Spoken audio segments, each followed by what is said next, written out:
서울의 밤하늘을 수놓은 화려한 네온 사인이 통유리창 너머로 차갑게 빛나고 있었다. 대한민국 최고의 부촌이라 불리는 한남동의 펜트하우스 드레스룸 안에서 한서윤은 거울 속에 비친 자신의 모습을 멍하니 응시했다. 화인그룹의 안주인이라는 자리에 걸맞은 최고급 실크 드레스가 그녀의 가녀린 몸을 감싸고 있었고, 목에는 수십억 원을 호가하는 다이아몬드 목걸이가 차가운 온도로 피부에 닿아 있었다. 그것은 아름다움의 상징이라기보다는 그녀를 옥죄고 있는 족쇄처럼 느껴졌다. 그녀는 천천히 숨을 내쉬며 흐트러진 마음을 다잡으려 애썼다. 오늘 밤 열리는 화인그룹 자선 파티는 그녀가 강도진의 아내로서 완벽하게 연기해야 하는 수많은 무대 중 하나일 뿐이었다. 거울 속 여자는 화려했지만 눈동자 깊은 곳에는 지울 수 없는 공허함이 자리 잡고 있었다. 서유는 칠흑같이 어두운 머리카락을 귀 뒤로 넘기며 화장대 위에 놓인 붉은색 립스틱을 집어들었다. 그녀의 손끝이 미세하게 떨리고 있었지만 이내 결연한 표정으로 입술에 붉은 색채를 입혔다. 5년 전 아버지의 사업 실패로 인해 나락으로 떨어졌던 그녀를 구원해 준 것은 다름 아닌 강도진이라는 남자와의 계약 결혼이었다. 그는 그녀에게 막대한 빚을 청산해 주는 대신 철저하게 계산된 쇼윈도 부부 생활을 요구했다. 감정 따위는 배제된 차가운 거래였고 서유는 그 제안을 받아들일 수밖에 없었다. 그녀는 자신을 비싼 값에 팔려온 인형이라고 생각하며 지난 2년의 시간을 버텨왔다. 도진은 언제나 냉철하고 빈틈없는 사람이었기에 그녀 역시 그에게 폐가 되지 않도록 완벽한 아내의 역할을 수행해야만 했다. 그때 무겁고 육중한 드레스룸의 문이 열리며 서늘한 공기와 함께 강도진이 안으로 들어왔다. 그는 마치 어둠 속에서 걸어나온 포식자처럼 압도적인 분위기를 풍기고 있었다. 몸에 딱 맞게 재단된 검은색 수트는 그의 탄탄한 체격을 더욱 돋보이게 했고, 날카로운 턱선과 차가운 눈매는 보는 이로 하여금 숨을 죽이게 만들었다. 도진의 시선이 거울을 통해 서윤과 마주쳤다. 그의 눈동자는 깊은 바다처럼 읽을 수 없는 감정을 담고 있었지만 서윤은 그 시선이 단지 상품의 상태를 점검하는 주인과 같다고 느꼈다. 그는 천천히 그녀에게 다가왔고 서윤은 본능적으로 어깨를 움츠렸다. 도진의 존재감은 언제나 그녀를 긴장하게 만들었고 그가 가까이 올수록 심장이 불규칙하게 뛰는 것을 막을 수 없었다. 도진은 서윤의 뒤에 멈춰 서서 말없이 그녀의 모습을 거울을 통해 바라보았다. 침묵이 방 안을 가득 채웠고 그 적막함은 숨이 막힐 듯 무거웠다. 그는 천천히 손을 뻗어 서윤의 목에 걸린 다이아몬드 목걸이의 위치를 아주 미세하게 조정했다. 그의 손가락이 서윤의 목덜미를 스칠 때마다 뜨거운 전류가 흐르는 듯한 감각이 전해졌다. 서윤은 숨을 멈추고 그의 행동이 끝나기를 기다렸다.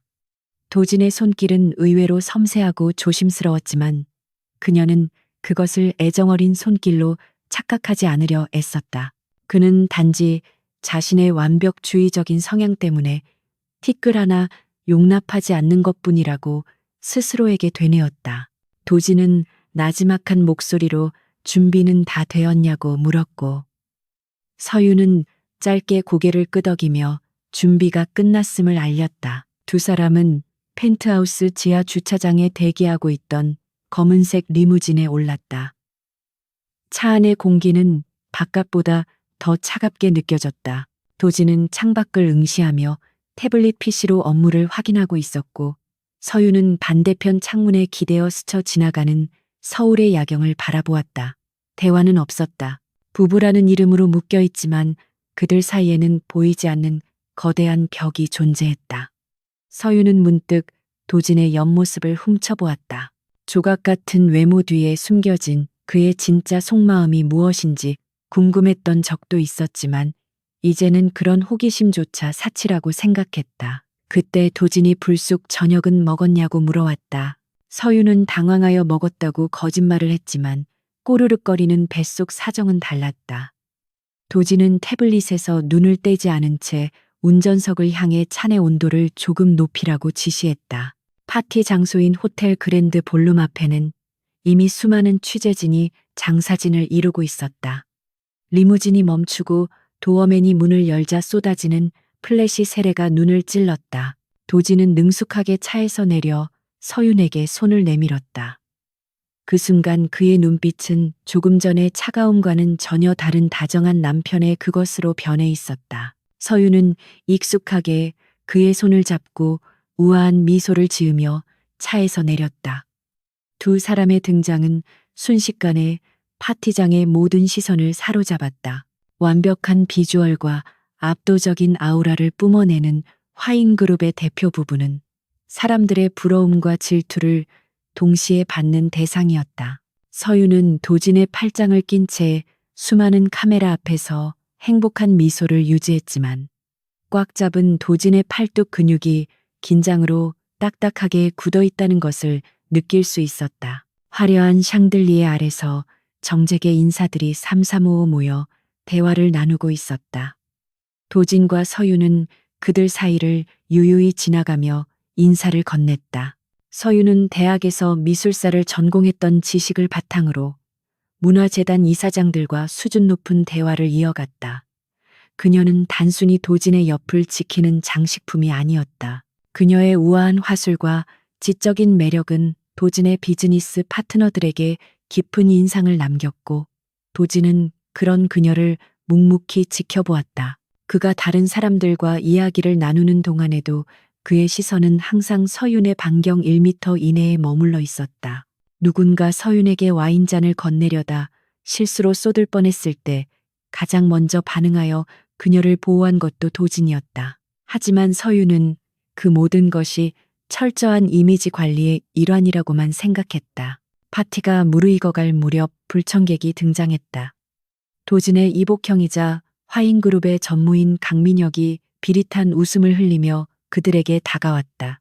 민혁은 도진이 가진 모든 것을 탐내는 탐욕스러운 인물로 항상 도진의 약점을 찾아내려 혈안이 되어 있었다. 그는 일부러 목소리를 높여 서윤에게 인사를 건네며 주위 사람들의 이목을 집중시켰다. 민혁은 서윤의 아버지 이야기를 꺼내며 빚쟁이들에게 쫓기던 시절을 비꼬기 시작했다. 고상한 척해도 핏줄은 속일 수 없다는 둥, 예술을 논하기엔 출신이 너무 천박하지 않냐는 둥, 모욕적인 언사를 서슴지 않았다. 서윤의 얼굴은 하얗게 질렸고 손에 든 와인잔이 위태롭게 흔들렸다. 그녀는 모멸감에 입술을 깨물며 고개를 숙였지만 민혁의 조롱은 멈추지 않았다. 그 순간 주변의 공기가 급격히 얼어붙는 듯한 살기가 느껴졌다. 도진이 민혁의 앞을 가로막으며 싸늘한 눈빛으로 그를 내려다보고 있었다. 도진은 한 손으로 서윤의 어깨를 감싸 안으며 그녀를 자신의 등 뒤로 숨겼다. 그리고는 민혁을 향해 낳지만 위협적인 목소리로 경고했다. 형의 그 저렴한 입놀림이 우리 그룹의 품격을 얼마나 떨어뜨리는지 알고 있냐는 도진의 일갈에 민혁의 표정이 일그러졌다. 도진은 멈추지 않고 계속해서 말을 이었다. 제 아내에 대한 모욕은 곧 저에 대한 공격으로 간주하겠습니다. 도진의 눈동자에서는 억눌러왔던 분노가 이글거리고 있었다. 주변 사람들은 숨을 죽인 채 두 형제의 기싸움을 지켜보았다. 도진의 압도적인 기세에 눌린 민혁은 헛기침을 하며 슬그머니 뒤로 물러날 수밖에 없었다. 민혁이 사라진 후에도 도진은 서윤의 어깨를 감싼 손을 풀지 않았다. 서윤은 놀란 가슴을 진정시키며 도진을 올려다보았다. 항상 냉철하고 이성적이었던 그가 사람들 앞에서 이렇게 감정을 드러낸 것은 처음이었다. 도진은 서윤의 창백해진 얼굴을 살피며 괜찮냐고 물으려다 멈칫했다. 대신 그는 굳은 표정으로 서윤에게 표정 관리하라며 차갑게 쏘아붙였다. 여기서 무너지는 모습을 보이면 저들이 원하는 대로 되는 것이라는 그의 말은 뼛속까지 시리게 다가왔다. 서윤은 다시 한번 마음의 문을 닫으며 고개를 끄덕였다. 그녀는 도진이 자신을 위해 화를 낸 것이 아니라 단지 자신의 소유물이 흠집나는 것을 참을 수 없었을 뿐이라고 판단했다. 도진은 비서에게 눈짓하여 차를 대기시키라고 지시했고 두 사람은 황급히 파티장을 빠져나갔다. 돌아오는 차 안은 갈 때보다 더 무거운 침묵이 감돌았다. 서유는 창가에 머리를 기댄 채 피로감에 눈을 감았다. 민혁의 독설이 귓가에 맴돌아 머리가 지끈거렸다. 그녀는 자신이 이 화려한 감옥에서 얼마나 더 버틸 수 있을지 확신할 수 없었다. 도진은 넥타이를 거칠게 풀어헤치며 답답한 듯 숨을 내쉬었다. 그의 시선은 계속해서 지친 기색이 역력한 서윤에게 머물렀지만 서윤은 눈을 감고 있어 그 사실을 알지 못했다. 도진의 손이 망설이듯 서윤의 손등 위로 다가갔다가 닿기 직전에 멈추었다. 그는 주먹을 꽉 쥐며 손을 거두었다. 지금 그녀에게 섣불리 위로를 건네는 것은 오히려 그녀를 더 혼란스럽게 만들 뿐이라는 것을 그는 잘 알고 있었다. 그는 자신이 그녀를 사랑한다는 사실이 그녀에게 또 다른 짐이 될까봐 두려웠다. 펜트하우스에 도착하자마자 서윤은 피곤하다는 핑계로 서둘러 자신의 방으로 들어갔다. 방문이 닫히는 소리가 넓은 거실에 공허하게 울려 퍼졌다. 도진은 홀로 거실에 남겨진 채 닫힌 방문을 한참 동안 바라보았다. 그는 위스키 한 잔을 따르며 소파에 깊숙이 몸을 파묻었다. 오늘 민혁이 서윤에게 했던 말들이 그의 뇌리를 떠나지 않았다. 분노가 치밀어 올라 유리잔을 쥔 손에 힘이 들어갔다. 그는 서윤을 지키기 위해 이 결혼을 선택했지만 정작 그녀를 가장 힘들게 만드는 것은 자신일지도 모른다는 생각에 괴로웠다. 도진은 겉으로는 완벽한 통제력을 가진 화인그룹의 대표였지만 서윤 앞에서는 한없이 서툴고 겁 많은 남자일 뿐이었다. 도진은 자리에서 일어나 서재로 향했다. 서재의 가장 깊숙한 곳 잠금 장치가 되어 있는 서랍을 열자 낡은 스케치북 한 권이 나왔다. 그는 떨리는 손으로 스케치북을 펼쳤다. 그곳에는 5년 전 대학 캠퍼스에서 환하게 웃고 있는 서윤의 모습이 그려져 있었다. 그때의 그녀는 지금처럼 주눅들거나 슬픈 표정이 아니었다. 도진은 그림 속 그녀의 얼굴을 손가락으로 조심스럽게 쓸어내렸다. 아무도 모르는 그의 첫사랑이자 마지막 사랑이었다. 그는 그녀를 곁에 두기 위해 악마와 거래를 하듯 그녀의 빚을 샀고 계약이라는 족쇄를 채웠다. 하지만 그 족쇄가 그녀의 미소를 앗아갔다는 사실이 그를 뼈아프게 했다. 도진은 스케치북을 덮으며 깊은 한숨을 내쉬었다. 새벽 2시가 넘은 시간이었지만 도진은 잠들 수 없었다. 그는 테라스로 나가 차가운 밤 공기를 마셨다. 아래층 정원에는 서윤이 좋아하는 백합이 심겨 있었다. 그건 역시 도진이 정원사에게 지시하여 몰래 심어놓은 것이었다.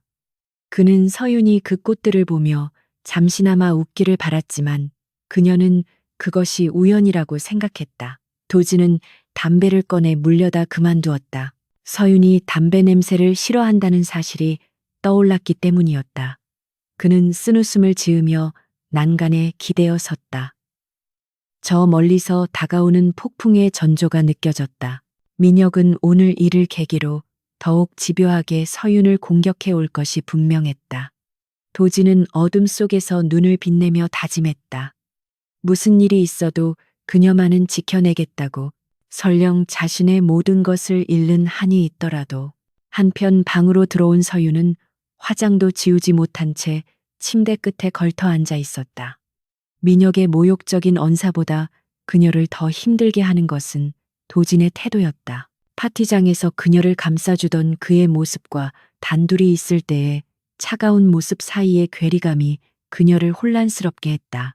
그녀는 도진이 자신을 비즈니스 파트너로서 보호했을 뿐이라고 애써 합리화했지만 가슴 한구석이 시려오는 것은 어쩔 수 없었다. 서윤은 목에 걸려있던 다이아몬드 목걸이를 풀어 화장대 위에 올려놓았다. 차가운 금속성이 밤의 정적을 깼다. 그녀는 거울 속에 비친 자신의 초라한 민낯을 바라보며 눈물을 삼켰다.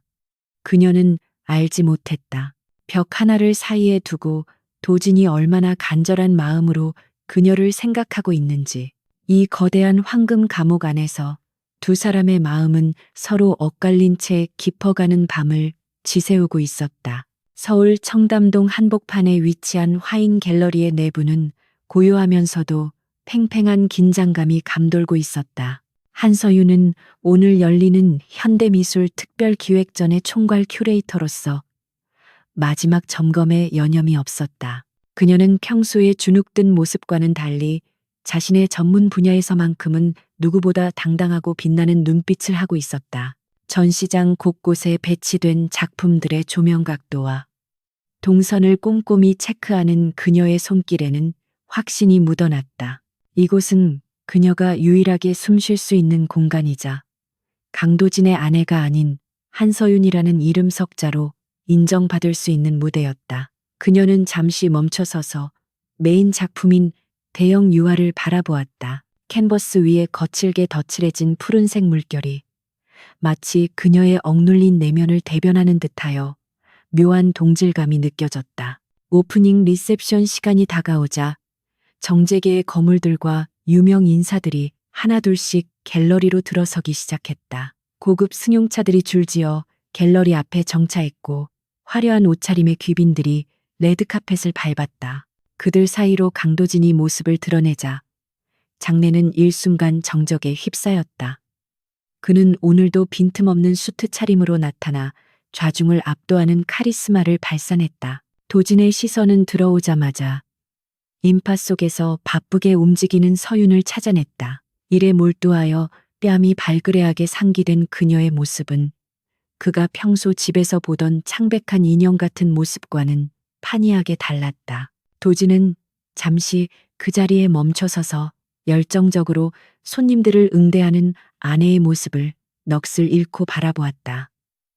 그의 심장 박동이 평소보다 조금 더 빠르게 뛰기 시작했다. 도진은 천천히 걸음을 옮겨 서윤의 곁으로 다가갔다. 그의 등장은 서윤에게 곧바로 전달되었고 그녀는 하던 말을 멈추고 그를 향해 정중하게 고개를 숙였다. 도진은 주변 사람들의 시선을 의식하며 서윤의 허리에 자연스럽게 손을 올렸다.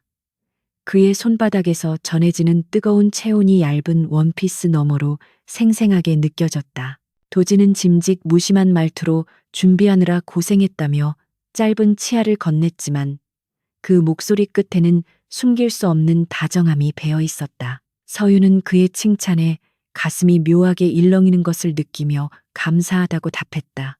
두 사람은 완벽한 비즈니스 파트너처럼 보였지만 그들 사이에는 말로 설명할 수 없는 미묘한 기류가 흐르고 있었다. 도진은 서윤이 안내하는 동선을 따라 작품들을 감상하며 가끔씩 날카로운 질문을 던져 그녀를 긴장하게 만들었다. 평화롭던 전시장에 균열이 생긴 것은 순식간이었다. 강민혁이 심어놓은 하수인인 갤러리 이사 박전무가 술에 취한 척 비틀거리며 메인 작품 쪽으로 다가갔다. 그는 손에 들고 있던 붉은 와인잔을 위태롭게 흔들며 서윤을 향해 큰 소리로 말을 걸었다. 서윤은 본능적으로 불길함을 감지하고 그를 제지하려 다가갔지만 박 전무의 행동이 더 빨랐다. 그가 몸을 휘청이는 척하며 와인잔을 놓쳤고 붉은 액체가 포물선을 그리며 수억 원을 호가하는 메인 작품 위로 쏟아졌다. 캔버스의 푸른 물결 위로 붉은 얼룩이 흉측하게 번져나가자 갤러리 안은 비명과 함께 아수라장이 되었다. 깨진 유리 조각이 바닥에 흩어졌고 사람들은 경악하며 입을 틀어막았다. 모든 시선이 쏟아진 와인과 사색이 된 서윤에게로 집중되었다. 박 전무는 적반하장으로 소리를 지르며 서윤을 몰아세우기 시작했다. 그는 큐레이터가 동선 관리를 어떻게 했길래 손님이 지나가는 길에 이런 걸 두었냐며 억지를 부렸다. 명백히 그의 실수였음에도 불구하고 그는 자신의 지위와 권력을 이용해 모든 책임을 서윤에게 떠넘기려 했다. 그는 서윤의 큐레이팅 능력을 의심하며 화인그룹 안주인이면 다냐고 모욕적인 언사를 퍼부었다. 서윤은 억울함에 눈시울이 뜨거워졌지만 이곳은 그녀가 책임져야 할 현장이었다. 그녀는 떨리는 손을 꽉 쥐며 깊게 심호흡을 했다. 지금 상황에서 변명을 하는 것은 도진의 얼굴에 먹칠을 하는 것이라 판단했다. 서윤은 입술을 깨물며 박전무 앞에 고개를 숙였다. 죄송합니다. 제 불찰입니다. 변상은 제가 책임지고 하겠습니다. 그녀의 목소리는 가늘게 떨리고 있었다. 그 모습을 지켜보던 도진의 눈빛이 순식간에 차갑게 식어내렸다. 그는 서윤이 부당한 비난을 받으며 고개를 숙이는 꼴을 도저히 지켜볼 수 없었다. 그녀가 뱉은 죄송하다는 말은 도진의 이성을 끊어놓는 기폭제가 되었다. 도진은 거칠게 인파를 헤치고 걸어가 박 전무의 멱살을 틀어쥐었다. 억소리와 함께 박 전무의 몸이 공중에 붕 떴다. 주변에서 헉하는 소리가 터져나왔지만 도진의 귀에는 아무것도 들리지 않았다. 그의 눈에는 오직 두려움에 떨고 있는 서윤과 그녀를 모욕한 파렴치한 인간만이 보일 뿐이었다. 도진은 박 전무를 벽으로 거칠게 밀어붙이며 짐승처럼 으르렁거렸다. 지금 누가 누구에게 사과를 받겠다는 거지. 그의 목소리는 지옥에서 들려오는 듯 낮고 섬뜩했다. 갤러리 안은 숨소리조차 들리지 않을 만큼 얼어붙었다. 도진은 박 전무의 넥타이를 더욱 세게 조이며 살벌한 경고를 날렸다. 감히 내 아내에게 함부로 입을 놀린 대가는 당신이 평생 모은 재산으로도 감당하지 못할 거야. 박 전무는 얼굴이 시뻘개진 채 컥컥거리며 살려달라는 눈빛을 보냈지만 도진은 손에 힘을 풀지 않았다. 도진에게 있어 수억 원짜리 그림 따위는 휴지 조각보다 못했다. 중요한 것은 서윤의 자존심이 짓밟혔다는 사실이었다. 그는 주변에 있는 경호원들에게 눈짓하여 박 전무를 당장 끌어내라고 명령했다. 짐짝처럼 끌려나가는 박 전무를 뒤로하고 도진은 굳어있는 서윤에게 다가갔다. 그는 망설임 없이 자신의 재킷을 벗어 붉은 와인이 튄 서윤의 어깨를 감싸 안았다. 서윤은 눈앞에서 벌어진 상황을 믿을 수 없다는 듯 멍하니 도진을 바라보았다. 계약 남편으로서의 예의나 비즈니스적인 대처를 넘어선 과도한 분노였다. 도진은 서윤의 손목을 강하게 낚아채며 그녀를 갤러리 밖으로 이끌었다. 취재진이 몰려와 플래시를 터뜨렸지만 도진은 아랑곳하지 않고 서윤을 보호하며 자신의 차에 태웠다. 차문이 닫히고 외부와 차단되자 도진은 그제야 거친 숨을 몰아쉬었다. 그는 운전석에 앉아 핸들을 콱 내리치며 억누를 수 없는 화를 표출했다. 서윤은 웅크린 채 그를 바라보며 조심스럽게 입을 열었다. 왜 그렇게까지 하셨어요? 그냥 제가 사과하고 마무리하면 되는 일이었는데. 그녀의 말은 도진의 상처를 후벼 파는 듯했다. 도진은 천천히 고개를 돌려 서윤을 노려보았다. 그의 눈동자는 격정적인 감정으로 일렁이고 있었다. 그는 서윤의 어깨를 잡고 그녀를 자신 쪽으로 당기며 소리쳤다. 당신은 화인그룹 강도진의 아내야. 고작 그딴 놈 앞에서 왜 고개를 숙여. 도진의 목소리에는 분노뿐만 아니라 서윤에 대한 안타까움과 절실함이 섞여 있었다. 그는 그녀가 자신의 가치를 스스로 깎아내리는 것을 견딜 수 없었다. 서윤은 도진의 격앙된 반응에 당황하면서도 가슴 깊은 곳에서 알 수 없는 두근거림을 느꼈다. 그것은 단순히 파트너를 위한 배려라고 하기에는 너무나 뜨겁고 날 것 그대로의 감정이었다. 도진은 서윤의 눈을 피하지 않고 똑바로 바라보며 말했다. 다시는 내 앞에서 죄송하다는 말 하지 마. 당신 잘못 아니니까. 차 안에는 무거운 침묵이 흘렀지만 그 공기는 이전과는 달랐다. 서윤은 창밖을 바라보며 혼란스러운 마음을 정리하려 했었다. 오늘 도진이 보여준 행동은 분명 계약서에 명시된 범위를 벗어난 것이었다. 그는 마치 자신의 심장이라도 찔린 것처럼 아파하고 분노했다. 서윤은 문득 5년 전 아버지가 쓰러졌을 때 병원 복도에서 마주쳤던 한 남자의 뒷모습을 떠올렸다. 그때 그 남자가 건넸던 손수건과 지금 도진이 덮어준 재킷의 온기가 묘하게 겹쳐졌다. 그녀는 고개를 저으며 쓸데없는 생각이라고 치부하려 했지만 도진을 향한 의구심은 점점 커져만 갔다. 혹시 이 사람 나를. 서윤은 차마 그 문장을 끝맺지 못하고 입술을 깨물었다. 한편 갤러리 구석진 곳에서 이 모든 상황을 지켜보던 한 남자가 있었다. 바로 강민혁이었다. 그는 난장판이 된 전시장을 보며 비릿한 미소를 지었다. 작전은 실패했지만 그는 더 큰 수확을 얻었다. 항상 포커페이스를 유지하던 강도진이 고작 여자 하나 때문에 이성을 잃고 폭주하는 모습을 직접 목격했기 때문이었다. 민혁은 휴대전화를 꺼내 어딘가로 전화를 걸었다. 예상보다 훨씬 재미있게 돌아가네. 강도진의 아킬레스건을 찾았어. 민혁의 눈빛이 뱀처럼 차갑게 빛났다. 그는 서윤이 단순한 계약 아내가 아니라 도진의 유일한 영린임을 확신했다. 이제 그의 타깃은 도진이 아닌 서윤에게로 완전히 고정되었다. 그날 밤 도진은 서재에 틀어박혀 나오지 않았다. 그는 자신이 오늘 저지른 실수를 곱씹으며 괴로워했다. 감정을 드러내지 말아야 한다고 수천 번 다짐했건만 서윤이 모욕당하는 순간 이성은 마비되었고 본능이 앞서 나갔다. 그는 자신의 행동이 서윤을 위험에 빠뜨릴 수도 있다는 사실을 너무나 잘 알고 있었다. 민혁은 하이에나 같은 놈이니 분명 오늘 이를 계기로 서윤을 집요하게 노릴 것이었다. 도진은 책상 위에 놓인 서류들을 거칠게 쓸어버리며 머리를 감싸 쥐었다. 그는 서윤을 지키기 위해 그녀를 밀어내야만 했지만 역설적이게도 그녀를 사랑하기 때문에 그녀 곁에서 한시도 떨어질 수 없었다. 이 지독한 모순 속에서 도진의 사랑은 더욱 깊고 어둡게 타올랐다. 서윤 역시 잠들지 못하고 뒤척였다. 그녀는 옷장에 걸린 도진의 재킷을 바라보았다. 재킷에는 그의 향기와 와인 얼룩이 희미하게 남아 있었다. 그녀는 조심스럽게 손을 뻗어 재킷 소매를 만지작거렸다.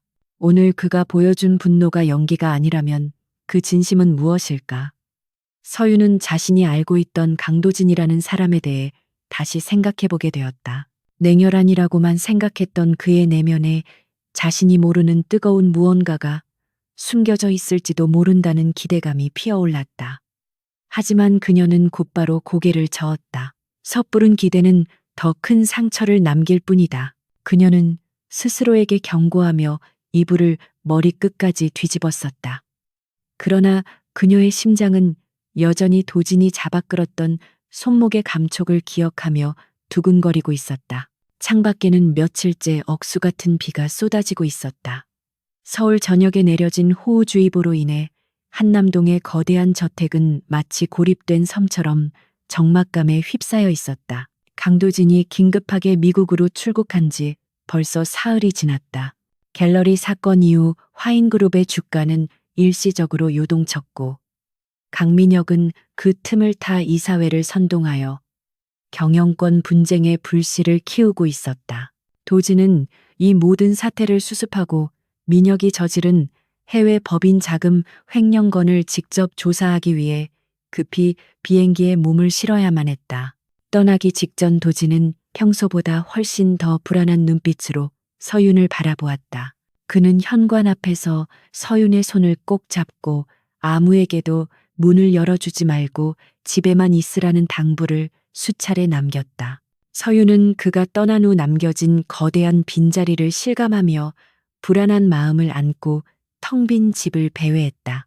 이 넓은 펜트하우스에서 서윤이 들어갈 수 없는 유일한 공간은 2층 복도 끝에 위치한 서재 안쪽의 별실이었다. 도진은 그곳을 개인적인 업무 공간이라고 칭하며 누구의 출입도 엄격히 금지했다. 심지어 청소를 담당하는 가사 도우미조차 그곳만큼은 들어갈 수 없었고 오직 도진만이 관리하는 비밀스러운 성역이었다. 서윤은 평소 그 방에 대해 큰 호기심을 두지 않았지만 도진이 없는 지금 그 닫힌 문은 묘한 기운을 내뿜으며 그녀의 시선을 끌어당겼다. 밖에서 천둥 번개가 칠 때마다 복도의 조명이 미세하게 깜빡거렸고 그때마다 육중한 철문은 마치 살아있는 생명체처럼 웅크리고 있는 듯 보였다. 서윤은 괜한 호기심이 화를 부를까 두려워 서둘러 침실로 돌아가려 했지만 운명은 그녀를 그곳으로 이끌고 있었다. 그날 밤 자정이 넘은 시각 거대한 천둥 소리와 함께 저택 전체가 정전이 되었다.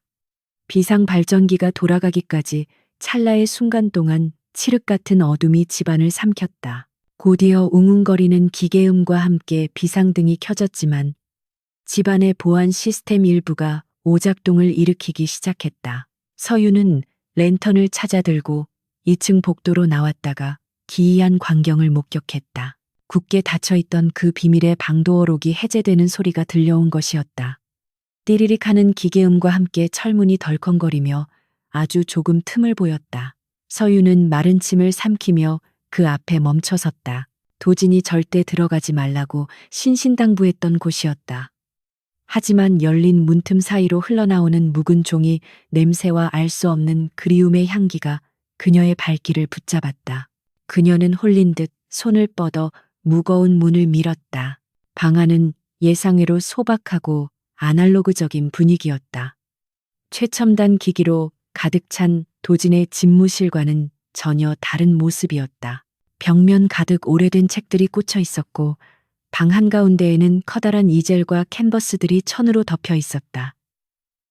창문을 때리는 빗소리만이 방 안의 정적을 채우고 있었다. 서유는 조심스럽게 방 안으로 발을 들여놓았다. 그녀의 시선은 책상 위에 어지럽게 흩어져 있는 스케치북과 사진들로 향했다.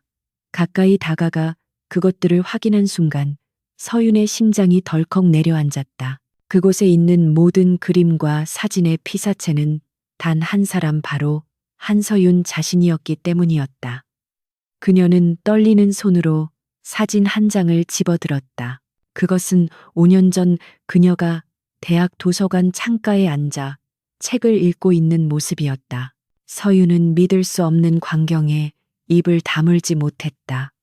5년 전이면 그녀는 강도진이라는 사람의 존재조차 모르던 시절이었다. 평범한 미대생이었던 그녀가 어떻게 재벌 후계자의 카메라 앵글에 담겨 있었는지 도무지 이해할 수 없었다. 그녀는 떨리는 손으로 스케치북을 넘기기 시작했다. 페이지를 넘길 때마다 그녀의 대학 시절 일상이 파노라마처럼 펼쳐졌다. 교정 벤치에서 샌드위치를 먹는 모습, 비 오는 날 버스 정류장에서 우산 없이 서 있는 모습, 졸업 작품을 준비하며 물감 투성이가 된 채 웃고 있는 모습까지 도지는 그녀의 모든 순간을 기록하고 있었다. 그림의 선 하나하나에서 대상을 향한 깊은 애정과 조심스러운 관찰자의 시선이 느껴졌다. 이것은 단순한 스토킹의 흔적이 아니었다. 짝사랑에 빠진 한 남자의 절절한 연서와도 같았다. 충격과 혼란 속에서 서윤의 뇌리에 과거의 기억들이 스쳐 지나갔다. 아버지의 사업이 부도나고 빚쟁이들이 집으로 들이닥쳤을 때 익명의 독지가가 나타나 급한 불을 꺼주었던 일, 그리고 아무런 대가 없이 그녀의 학비를 지원해 주었던 재단. 그녀는 그 모든 것이 그저 운이 좋았던 것이라고 생각했었다. 하지만 이 방 안의 증거들은 그 모든 우연이 사실은 강도진이라는 남자가 만들어낸 필연이었음을 말해주고 있었다. 서윤은 책상 서랍을 열어보았다. 그곳에는 그녀의 아버지가 썼던 차용증들이 고스란히 보관되어 있었는데 놀랍게도 그 차용증들 위에는 이미 상환 완료라는 붉은 도장이 찍혀 있었다. 도지는 그녀에게 빚을 갚으라고 협박하며 결혼 계약을 맺었지만 사실 그는 이미 오래전에 그녀의 빚을 대신 갚아주고 그 사실을 숨겨왔던 것이다. 서윤은 다리에 힘이 풀려 그 자리에 주저앉았다. 눈에서 뜨거운 눈물이 왈칵 쏟아졌다. 도진이 그녀에게 보여주었던 차가운 태도와 냉정한 말들은 모두 연기였던 것인가? 그는 왜 이토록 깊은 사랑을 숨기고 자신을 돈으로 산 여자 취급하며 모진 척했을까? 서윤은 갤러리에서 박 전무의 멱살을 잡고 분노하던 도진의 얼굴을 떠올렸다. 그때 그의 눈빛은 소유물에 대한 집착이 아니라 사랑하는 여자를 지키려는 남자의 절박함이었다. 그녀는 가슴이 미어지는 듯한 통증을 느꼈다. 그동안 도진을 오해하고 원망했던 시간들이 후회스러웠고 동시에 홀로 이 무거운 사랑을 짊어지고 왔을 그의 고독이 사무치게 다가왔다. 빗소리는 더욱 거세졌고 서윤의 흐느낌 소리는 방 안에 메아리 쳤다. 한참을 울던 서유는 책상 구석에 놓인 낡은 일기장을 발견했다. 가족 표지가 달아있는 그 일기장을 펼치자 도진의 단정하고 힘있는 필체가 눈에 들어왔다. 일기장에는 그가 그녀를 처음 본 날의 기록부터 시작하여 그녀를 멀리서 지켜보며 느꼈던 감정들이 빼곡히 적혀 있었다. 그녀가 웃으면 나도 따라 웃게 된다는 문장과 그녀가 울면 세상이 무너지는 것 같다는 고백들이 서윤의 마음을 후벼 팠다. 특히 결혼 계약을 맺던 날의 일기에는 이렇게 적혀 있었다. 그녀를 내 곁에 두는 유일한 방법이 이 비겁한 계약뿐이라니 나는 나 자신이 혐오스럽다. 하지만 그녀를 저 험한 세상에 혼자 둘 수 없다. 내 방식이 틀렸더라도 나는 그녀를 지킬 것이다. 서유는 일기장을 가슴에 품고 오열했다. 그것은 악마의 계약서가 아니라 천사의 맹세였다. 그때 정적을 깨고 책상 위에 놓인 유선 전화기가 요란하게 울리기 시작했다. 서유는 화들짝 놀라며 눈물을 닦았다. 이 방에 직통으로 연결된 전화기는 도진만이 번호를 알고 있는 비상 연락망이었다. 벨소리는 끊기지 않고 집요하게 울려댔다. 서유는 망설이다가 떨리는 손으로 수화기를 들었다. 여보세요. 그녀의 목소리는 물기에 젖어 잠겨 있었다. 수화기 너머에서는 잠시 침묵이 흐르더니 곧 도진의 다급하고 거친 목소리가 들려왔다. 서윤아, 너 지금 어디야? 왜 내 서재 전화가 울리는 거야? 도진은 해외에서도 보안 시스템의 알림을 받고 그녀가 방에 들어갔음을 눈치챈 것이었다. 그의 목소리에는 화보다는 걱정과 두려움이 가득했다. 자신의 비밀이 들통났다는 당혹감보다는 그녀가 놀라지 않았을까 하는 염려가 앞선 것이었다. 서유는 수화기를 꽉 쥐며 끓어오르는 감정을 억누르려 애썼다. 도진 씨, 그녀가 다시 한번 그의 이름을 부르자 도진은 숨을 죽였다. 서유는 묻고 싶은 것이 너무나 많았다. 언제부터였는지, 왜 말하지 않았는지, 그리고 지금도 여전히 나를 사랑하는지. 하지만 그녀는 차마 그 말들을 입 밖으로 꺼내지 못했다. 지금 전화로 묻기에는 두 사람 사이에 쌓인 시간과 감정의 깊이가 너무나 깊었다. 그녀는 대신 떨리는 목소리로 물었다. 비가 많이 와요. 거기 날씨는 어때요? 엉뚱한 질문이었지만 그 안에는 당신이 보고 싶다는 간절한 메시지가 담겨 있었다. 도진은 잠시 말을 잇지 못하다가 한참 뒤에야 낮게 가라앉은 목소리로 대답했다. 여기도 비가 와. 네가 보고 싶어서 비가 오나 봐. 그것은 도진이 서윤에게 건넨 첫 번째 진심 어린 고백이었다. 통화는 짧게 끝났다. 도진은 지금 당장 돌아갈 수 없는 상황을 안타까워하며 문단속을 잘하라는 말을 남기고 전화를 끊었다. 서윤은 뚜뚜거리는 수화기를 내려놓고 멍하니 허공을 응시했다. 이제 그녀는 알게 되었다. 자신이 갇혀있던 곳은 감옥이 아니라 도진이 만든 견고한 성이었다는 것을. 그녀는 자리에서 일어나 스케치북과 일기장을 제자리에 돌려놓았다. 하지만 그녀의 마음속에는 이미 되돌릴 수 없는 변화가 시작되었다. 더 이상 그녀는 수동적인 계약 아내가 아니었다. 그녀는 자신을 위해 모든 것을 바친 남자를 위해 그리고 그들의 사랑을 위해 싸울 준비를 해야 했다. 서윤의 눈빛은 이전보다 훨씬 더 단단하고 깊어져 있었다.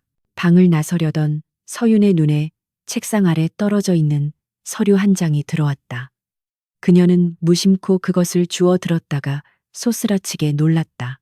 그것은 강민혁이 작성한 것으로 보이는 화인그룹 지분 매각 계획안 사본이었다. 문건에는 도진을 대표이사직에서 해임하고 회사를 해외 투기 자본에 넘기려는 구체적인 음모가 상세히 적혀 있었다. 날짜를 보니 불과 며칠 전에 작성된 것이었다. 민혁은 도진이 없는 틈을 타서 회사를 통째로 집어삼킬 계획을 세우고 있었던 것이다. 서유는 등골이 서늘해짐을 느꼈다. 도진이 미국으로 간 사이 민혁은 이곳에서 도진의 숨통을 조여오고 있었다. 그녀는 이 서류가 도진을 살릴 수도 혹은 죽일 수도 있는 결정적인 증거임을 직감했다. 서유는 서류를 품속에 감추고 서둘러 방을 빠져나왔다. 복도는 여전히 어둡고 비바람 소리는 흉흉했다. 그녀는 자신의 방으로 돌아와 문을 잠그고 서류를 다시 한번 꼼꼼히 읽어보았다. 상황은 생각보다 훨씬 심각했다. 민혁은 도진의 약점인 서윤을 이용해 그를 협박할 계획까지 세우고 있었다. 서윤은 주먹을 불끈 쥐었다. 이제 그녀가 도진을 지킬 차례였다. 그가 5년 동안 그림자 속에서 그녀를 지켜왔듯이 이번에는 그녀가 빛 속으로 나아가 그를 보호해야 했다. 서윤은 휴대전화를 꺼내 갤러리 보안 팀장에게 문자를 보냈다. 믿을 수 있는 사람은 극소수였다. 그녀는 내일 날이 밝는 대로 민혁의 움직임을 감시하고 도진에게 이 사실을 알릴 방법을 찾아야 했다. 밤은 깊어갔지만 서윤은 한숨도 잘 수 없었다. 그녀는 창가에 서서 빗속의 정원을 내려다보았다. 도진이 심어놓은 백합들이 비바람에 흔들리고 있었다. 하지만 꺾이지 않고 꿋꿋하게 버티고 있는 꽃들이 마치 도진과 그녀의 운명처럼 느껴졌다. 서윤은 유리창에 손을 대며 나지막이 속삭였다. 기다릴게요. 그리고 지켜낼게요. 당신이 돌아올 때까지. 그녀의 다짐은 어둠 속에서 밝게 빛나는 샛별처럼 또렷했다. 이제 두 사람의 관계는 계약이라는 종이 한 장을 넘어 생사를 함께하는 운명 공동체로 거듭나고 있었다. 폭풍우가 몰아치는 밤 한서윤은 비로소 강도진의 진짜 아내가 되었다. 비가 그친 다음 날 아침, 서울의 하늘은 거짓말처럼 맑게 개어 있었다. 하지만 한남동 펜트하우스의 공기는 여전히 무겁게 가라앉아 있었다. 한서윤은 밤새 한숨도 자지 못한 채 푸석한 얼굴로 거울 앞에 앉아 있었다. 그녀의 눈 밑에는 짙은 그늘이 드리워져 있었지만 눈동자만큼은 그 어느 때보다 선명하게 빛나고 있었다. 어젯밤 강도진의 비밀 서재에서 발견한 진실은 그녀를 송두리째 바꿔놓았다. 그녀는 더 이상 빚 때문에 팔려온 죄인도 아니고 계약에 묶인 허수아비도 아니었다. 그녀는 강도진이라는 남자가 자신의 모든 것을 걸고 지키려 했던 유일한 사랑이었으며 이제는 그녀 자신이 그를 지켜야 할 차례라는 것을 뼈저리게 자각하고 있었다. 서윤은 핸드백 깊숙한 곳에 민혁의 음모가 담긴 서류 사본을 숨기며 입술을 굳게 다물었다. 정적을 깨고 그녀의 휴대전화가 진동하기 시작했다. 발신자 표시 제한으로 뜬 화면을 보며 서윤은 본능적으로 불길한 예감에 휩싸였다. 잠시 망설이던 그녀가 통화 버튼을 누르자 수화기 너머로 비릿하고 끈적한 목소리가 들려왔다. 강민혁이었다. 그는 아침 인사를 건네는 척하며 서윤의 안부를 물었지만 그 말투에는 명백한 조롱이 섞여 있었다. 민혁은 대뜸 도진이 없는 집이 외롭지 않냐며 빈정거리더니 본론을 꺼냈다. 재수 씨가 아주 흥미로워할 만한 물건을 하나 입수했는데 말이야.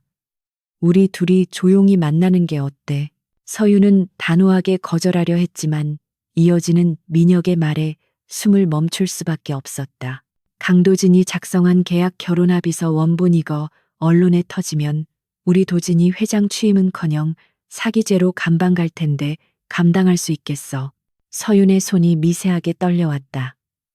민혁은 기어이 그들이 가장 두려워하던 카드를 손에 쥐고 있었다. 합의서가 공개된다면 도진이 주주들과 대중을 기만했다는 사실이 만천하에 드러나게 되고 도덕성에 치명타를 입어 그룹 내 입지가 완전히 무너질 것이 뻔했다. 서윤은 침착함을 유지하려 애쓰며 떨리는 목소리를 감추고 물었다. 원하는 게 뭐죠? 민혁은 낮은 웃음소리를 흘리며 답했다. 강남에 있는 내 개인 클럽으로 와 혼자서 조용히. 서윤은 이것이 함정일 수 있다는 것을 직감했다. 하지만 지금 그녀에게는 선택의 여지가 없었다. 민혁이 가진 증거를 확인하고 그가 원하는 것이 무엇인지 파악해야만 도진을 위한 대응책을 마련할 수 있었다. 그녀는 알겠다고 짧게 답하고 전화를 끊었다. 서윤은 심플한 검은색 정장으로 갈아입고 집을 나섰다.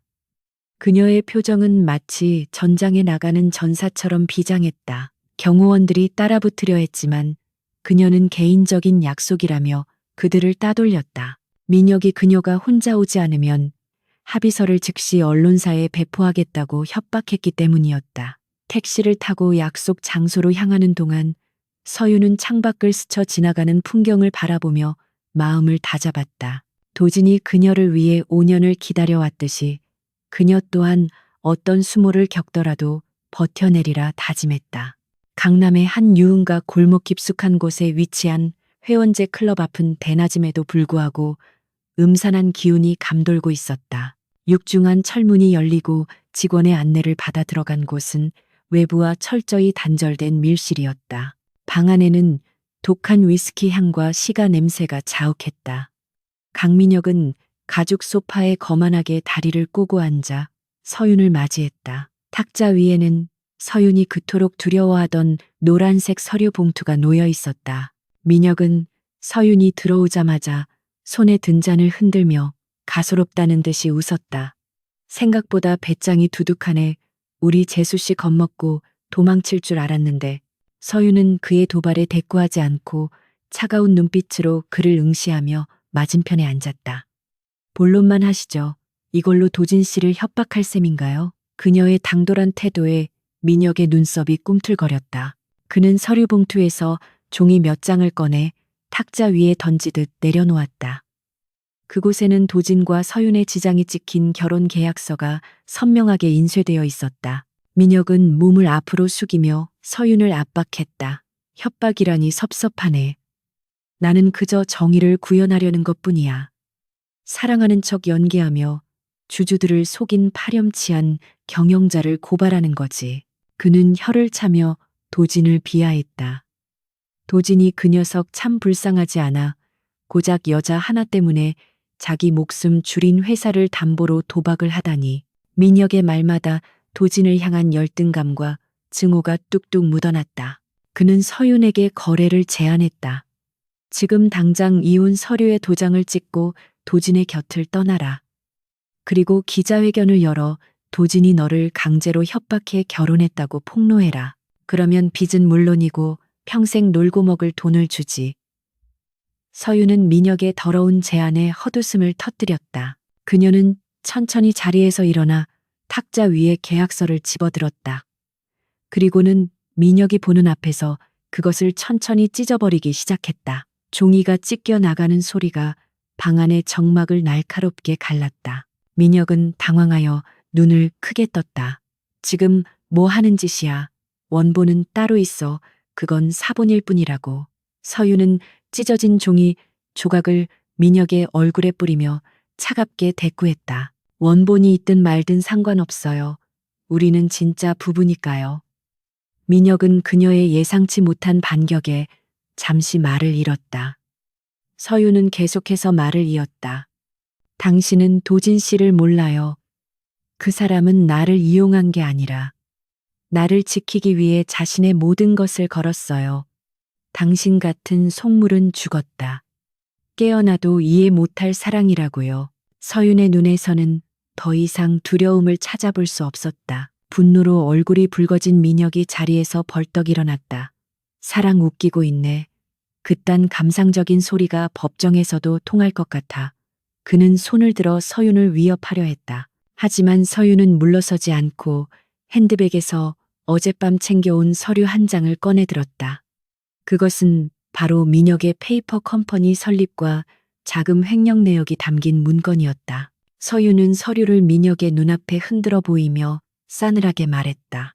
당신이 도진 씨를 무너뜨릴 계획을 세우는 동안 나도 놀고만 있지는 않았어요. 이 서류가 검찰에 넘어가면 당신이야말로 감방에서 평생 썩게 될 거예요. 민혁의 표정이 순식간에 경악으로 물들었다.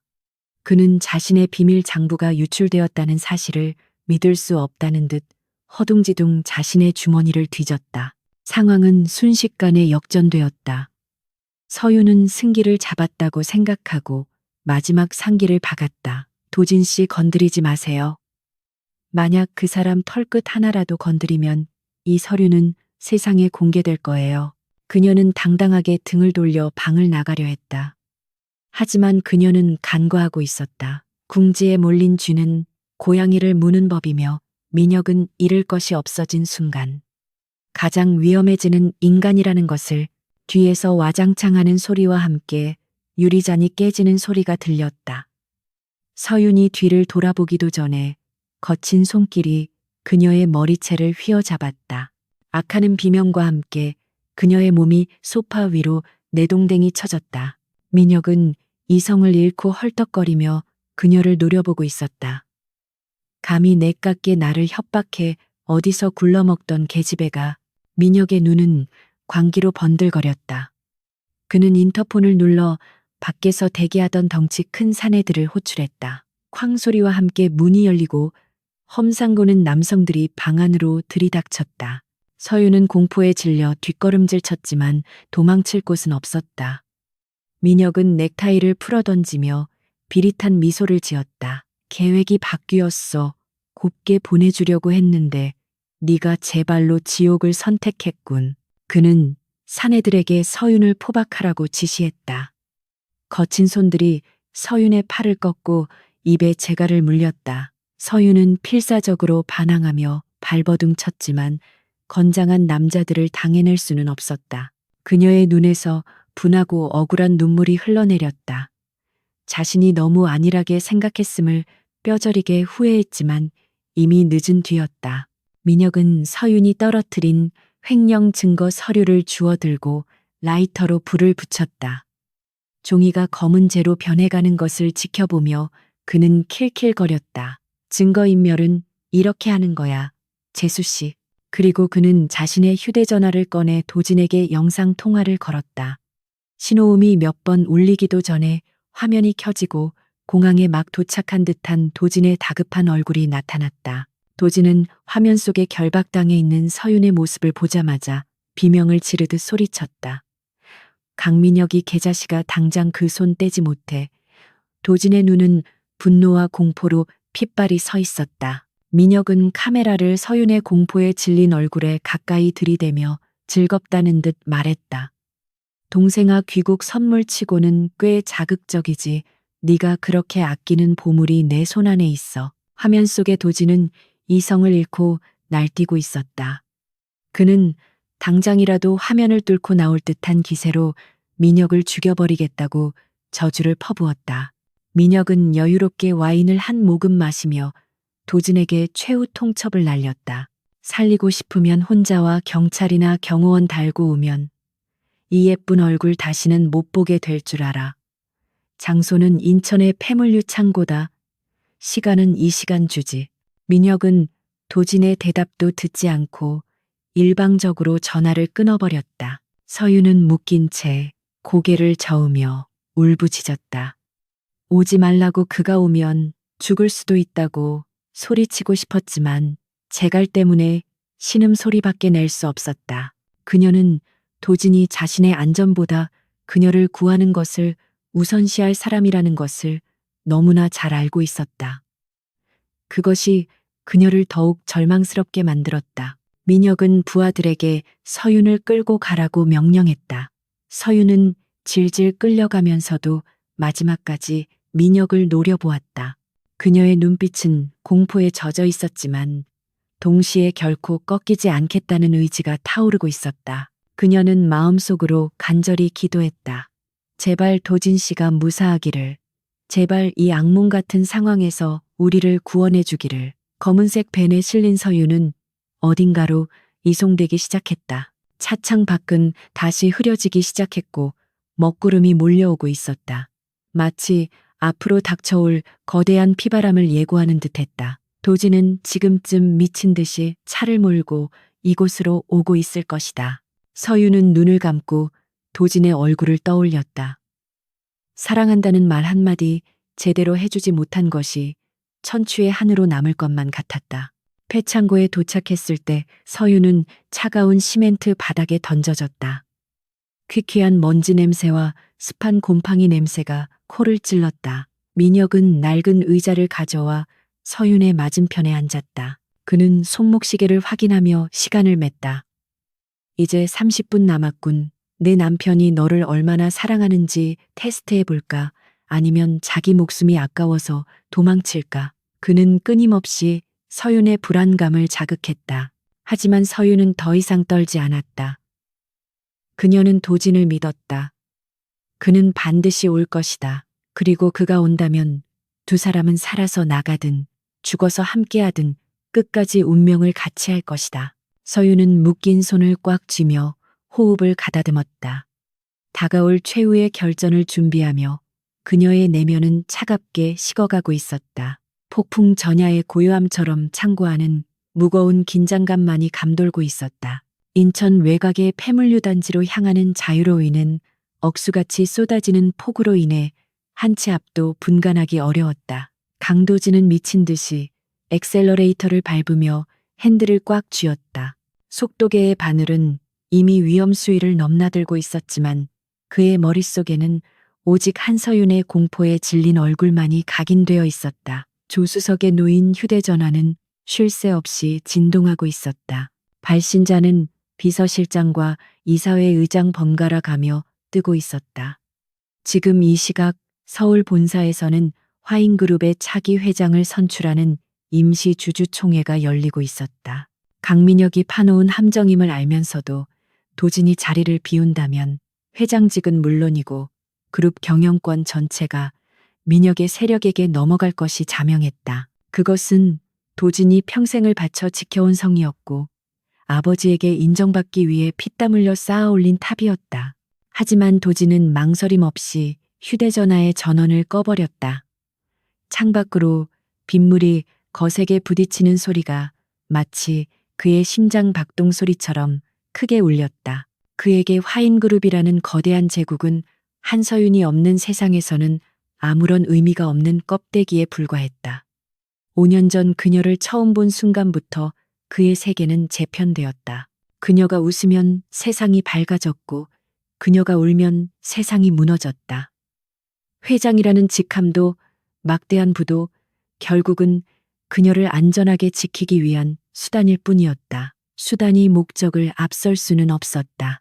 도진은 입술을 피가 맺힐 정도로 깨물며 스스로를 자책했다. 자신의 오만함이 그녀를 위험에 빠뜨렸다. 민혁과 같은 벌레만도 못한 놈을 너무 안일하게 생각했던 자신의 불찰이 그녀를 사지로 내몰았다는 죄책감이 가슴을 난도질했다. 폐창고 단지에 도착하자 을씨년스러운 풍경이 펼쳐졌다. 녹슨 컨테이너 박스들이 흉물스럽게 방치되어 있었고 바닥에는 빗물이 고여 웅덩이를 이루고 있었다. 도진은 차에서 내리자마자 트렁크에서 골프채 하나를 꺼내 들었다. 비에 젖은 머리카락이 이마를 덮었고 최고급 수트는 빗물과 진흙으로 엉망이 되었지만 그의 눈빛만큼은 어둠 속에서 푸르게 빛나는 맹수와 같았다. 그는 빗속을 뚫고 가장 안쪽에 위치한 거대한 창고를 향해 걸어갔다. 입구를 지키고 있던 2명의 사내들이 그를 발견하고 달려들었지만 도진의 거침없는 스윙 한 번에 비명도 지르지 못하고 나뒹굴었다. 도진은 쓰러진 그들을 거들떠보지도 않고 육중한 철문을 발로 차서 열었다. 쾅 하는 굉음과 함께 창고 내부의 모습이 드러났다. 창고 안은 습하고 어두웠으며 천장에 매달린 몇 개의 작업등만이 위태롭게 흔들리고 있었다. 그리고 그 중앙에 의자에 묶인 채 입에 재갈이 물린 한서윤이 보였다. 그녀의 뺨은 붉게 부어 있었고 헝클어진 머리카락 사이로 보이는 눈빛은 공포와 안도가 뒤섞여 흔들리고 있었다. 도진은 그녀의 모습을 보자마자 심장이 내는 듯한 통증을 느꼈다. 그 옆에는 강민혁이 낡은 드럼통 위에 앉아 야구 방망이를 손에 쥔 채 비릿한 웃음을 흘리고 있었다. 민혁의 주위에는 10여 명의 건장한 사내들이 쇠파이프와 강목을 든 채 도진을 에워쌌다. 민혁은 과장된 몸짓으로 박수를 치며 도진을 맞이했다.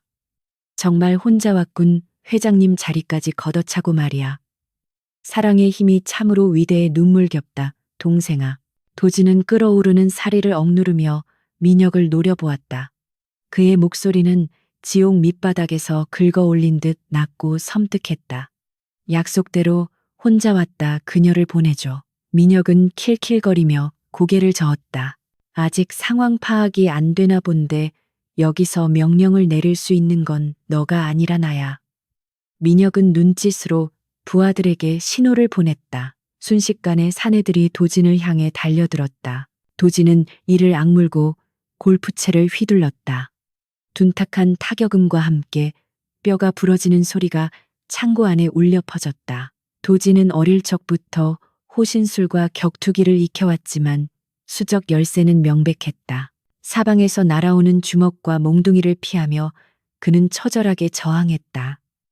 한 놈을 쓰러뜨리면 두 놈이 달려드는 난타전 속에서 도진의 몸은 점점 상처투성이가 되어갔다. 서유는 눈앞에서 벌어지는 참혹한 광경에 비명을 지르려 했지만 입이 막혀 으붑거리는 신음 소리만 낼 수 있었다. 그녀의 눈에서 하염없이 눈물이 쏟아져 내렸다. 도진의 흰 셔츠는 찢어지고 붉은 피로 물들어갔다. 누군가가 휘두른 쇠파이프가 도진의 등을 강타하자 그가 비틀거리며 한쪽 무릎을 꿇었다. 서유는 필사적으로 의자를 흔들며 발버둥 쳤다. 제발 그만해, 제발 도망쳐. 마음속으로 수천 번 외쳤지만 목소리는 닿지 않았다. 도진은 고통에 신음하면서도 고개를 들어 서윤과 눈을 맞췄다. 흔들리는 그의 시선 속에는 괜찮다는 무언의 위로가 담겨 있었다. 그는 피 섞인 침을 바닥에 뱉어내고 다시 비틀거리며 일어섰다. 그 모습은 마치 불사신과 같았고 그 기세에 눌린 사내들이 잠시 주춤거렸다. 민혁은 예상보다 끈질긴 도진의 모습에 짜증이 난 듯 인상을 찌푸렸다. 그는 직접 나서기로 작정한 듯 야구 방망이를 들고 서윤에게 다가갔다. 그리고는 방망이 끝으로 서윤의 턱을 들어 올리며 도진을 향해 소리쳤다. 야, 강도진 그만하고 무릎 꿇어. 안 그러면 네가 그렇게 아끼는 이 예쁜 얼굴을 박살 내버릴 테니까. 도진의 움직임이 딱 멈췄다. 방어를 풀고 멈춰선 도진의 복부에 부하 한 명이 발차기를 날렸다. 컥 하는 소리와 함께 도진이 바닥으로 쓰러졌다. 사내들은 쓰러진 도진을 에워싸고 무자비하게 짓밟기 시작했다. 도진은 반항하지 않았다. 그가 반항하면 민혁이 서윤을 해칠 것이 분명했기 때문이었다. 그는 몸을 웅크린 채 쏟아지는 폭력을 온몸으로 받아냈다. 피투성이가 된 도진이 바닥에 널브러지자 민혁은 만족스러운 듯 웃으며 부하들을 물렸다. 그는 도진의 머리채를 잡아 억지로 고개를 들게 했다.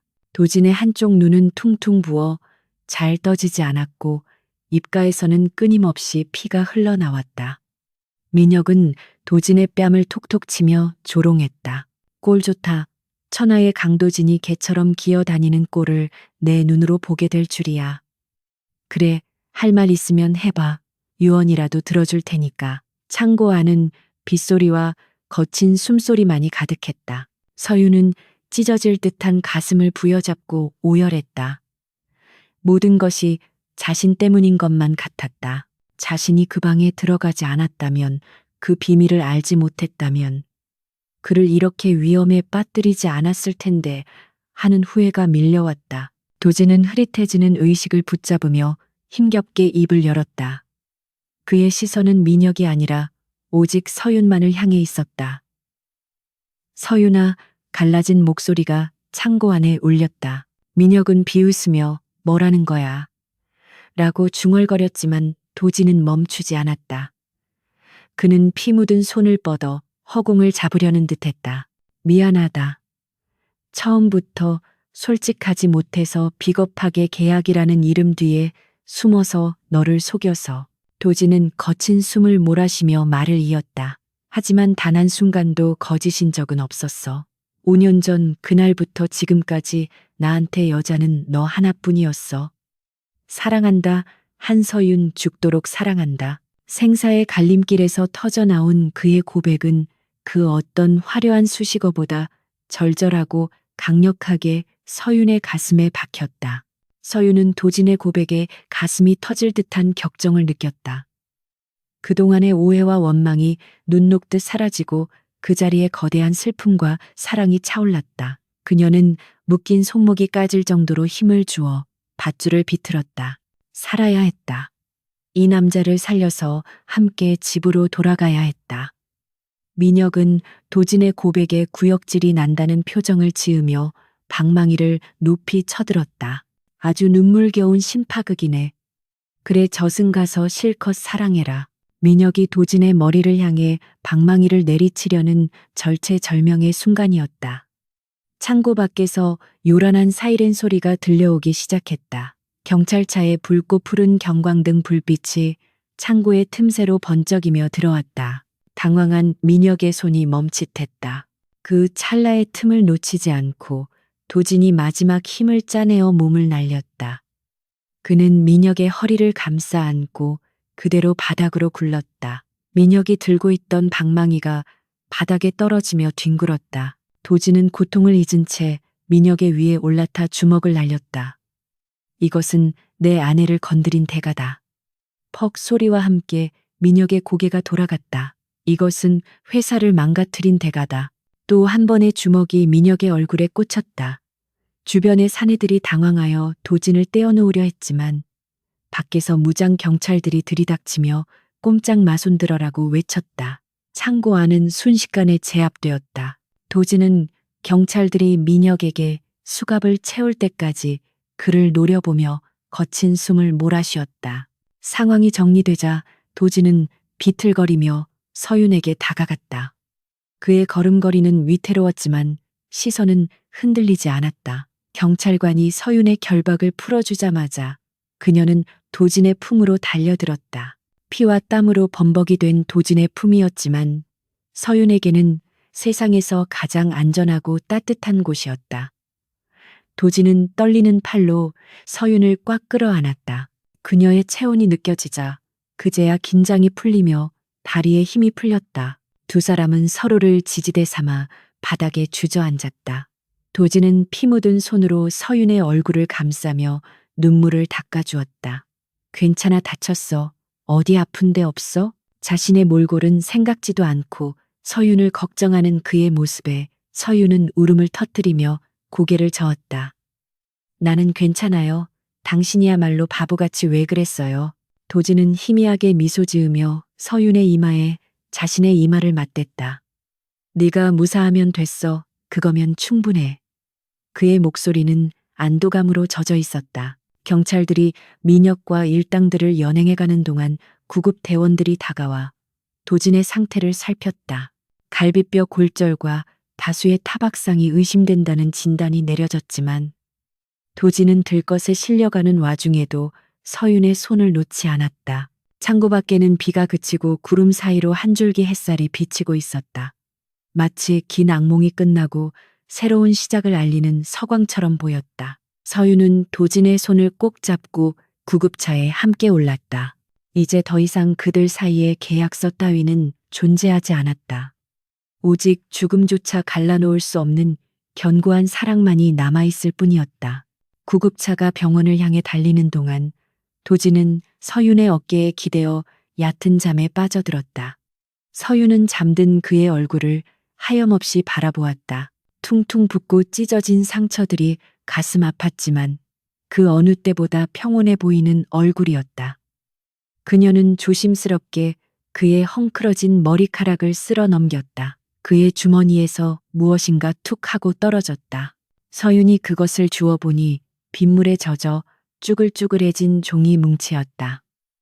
그것은 바로 도진이 오늘 주주총회에서 발표하려 했던 취임 연설문이었다. 연설문의 마지막 문단에는 이렇게 적혀 있었다.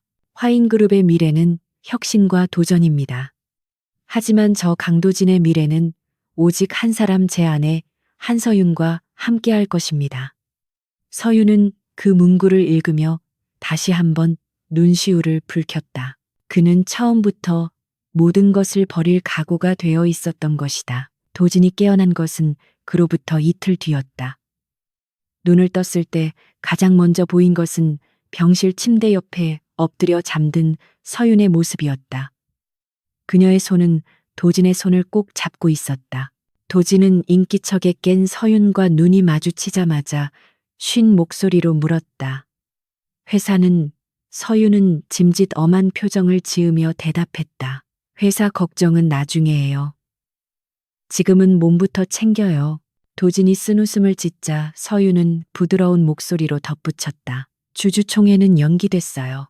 그리고 민혁 씨의 비리가 언론에 대서 특필되면서 여론은 오히려 당신 편으로 돌아섰고요. 전화위복이 된 셈이죠. 도진은 그제야 안도의 한숨을 내쉬었다. 하지만 그에게 그보다 더 중요한 것은 서윤의 마음이었다. 그는 조심스럽게 물었다.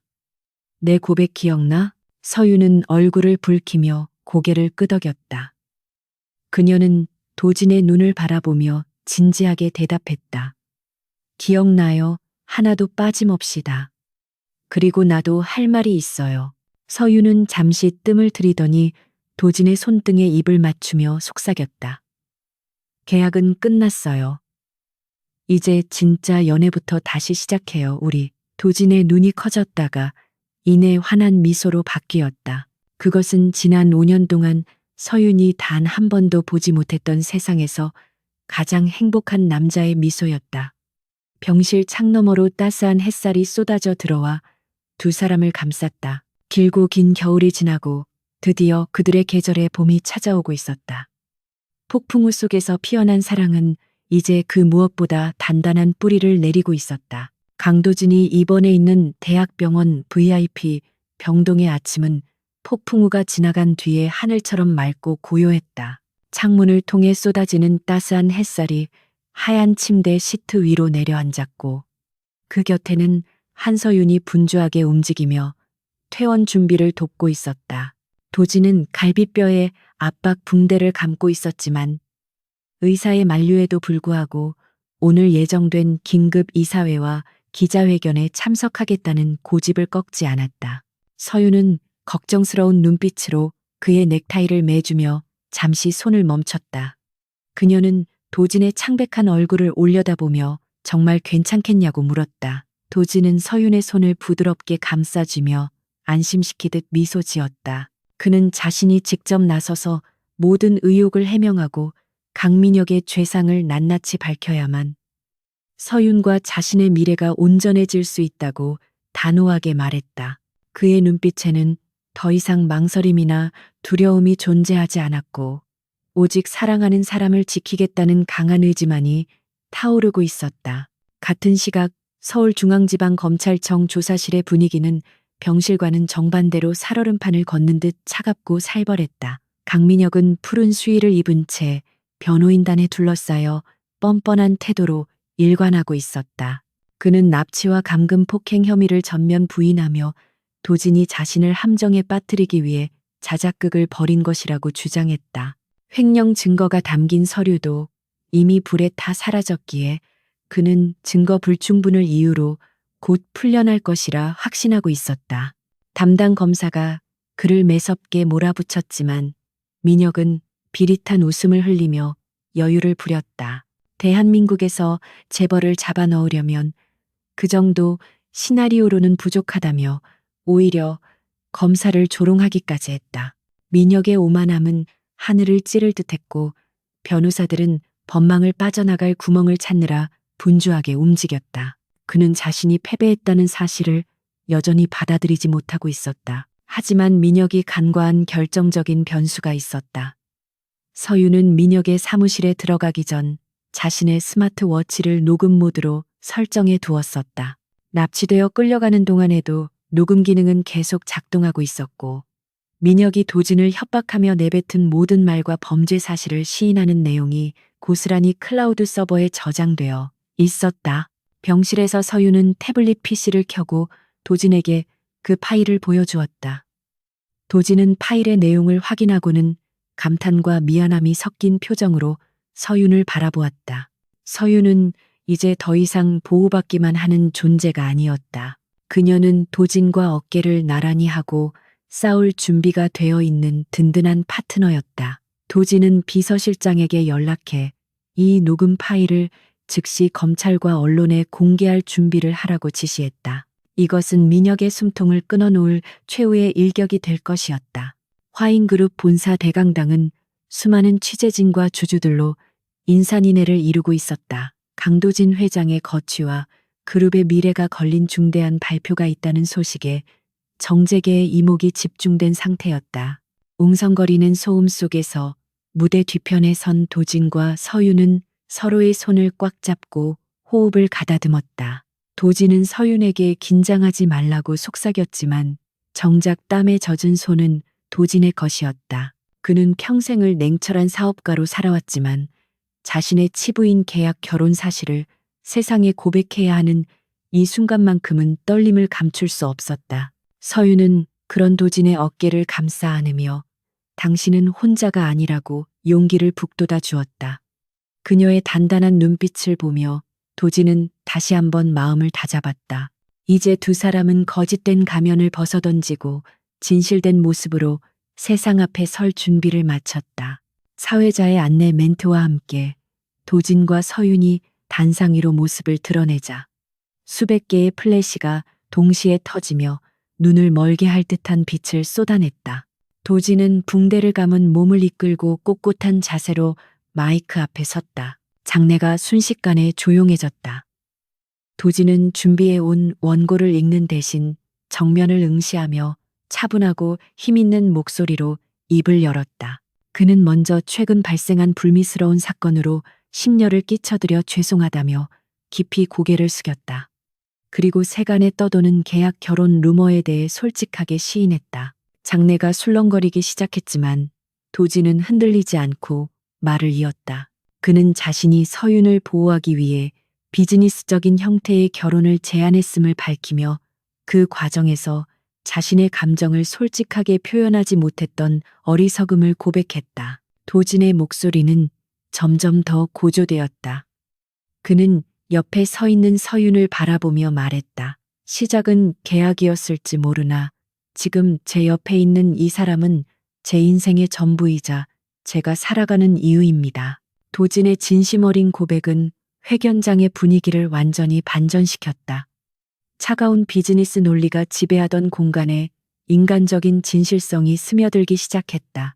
이어서 도진은 스크린을 통해 강민혁의 범죄 행각이 담긴 녹취록과 횡령 증거들을 공개했다. 민혁이 도진을 협박하고 회사를 위기에 빠뜨리려 했다는 명백한 증거들이 나오자 주주들과 기자들은 경악을 금치 못했다. 민혁의 변호인단이 주장하던 모든 논리는 순식간에 무너져 내렸고 여론은 급격하게 도진과 서윤 쪽으로 기울었다. 그것은 완벽한 승리이자 정의의 실현이었다. 기자회견이 끝난 직후 검찰은 강민혁에 대한 구속영장을 청구했다. 결정적인 증거가 공개된 이상 더 이상의 빠져나갈 구멍은 없었다. 조사실에 있던 민혁은 TV를 통해 생중계되는 도진의 기자회견을 보며 이성을 잃고 날뛰었다. 그는 책상을 엎어버리고 고래고래 소리를 질렀지만 그를 지켜보는 수사관들의 눈빛은 싸늘하기만 했다. 한때 화인그룹의 2인자로서 무소불위의 권력을 휘둘렀던 그는 이제 쇠창살 안에 갇힌 초라한 범죄자로 전락하고 말았다.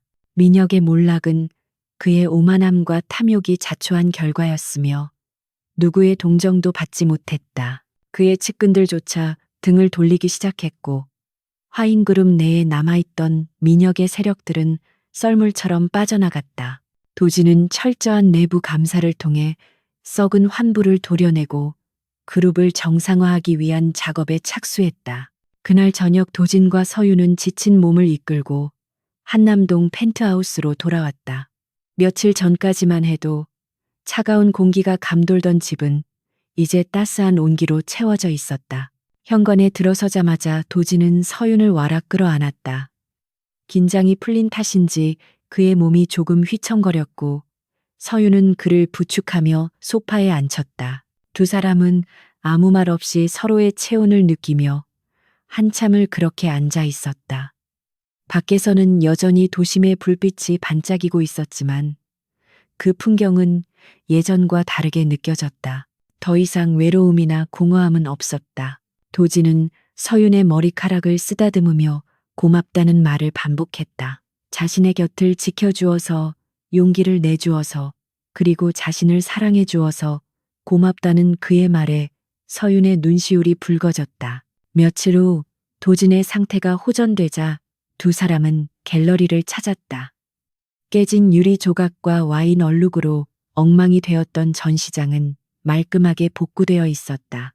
서유는 자신이 기획했던 전시를 다시 점검하며 감회에 젖었다. 도진은 그런 서윤의 뒤에서 묵묵히 그녀를 지켜보았다. 예전에는 몰래 숨어서 훔쳐보던 모습이었지만 이제는 당당하게 그녀의 곁에 서서 그녀의 성취를 함께 기뻐할 수 있었다. 도진은 서윤에게 다가가 훼손되었던 메인 작품 자리에 새로운 그림을 걸자고 제안했다. 그것은 도진이 서윤 몰래 의뢰했던 서윤의 초상화였다. 화려한 드레스가 아닌 작업복을 입고 환하게 웃고 있는 서윤의 모습이 담긴 그림이었다. 서윤은 놀란 눈으로 도진을 바라보았고 도진은 쑥스러운 듯 뒷머리를 극적이며 말했다. 이게 진짜 당신 모습이니까 가장 빛나는 순간을 남겨두고 싶었어. 서윤은 그림 속 자신의 모습을 보며 벅찬 감동을 느꼈다. 도진은 그녀의 겉모습이 아닌 내면의 열정과 순수함을 사랑하고 있었다. 갤러리 직원들과 관람객들이 두 사람을 보며 박수를 보냈다.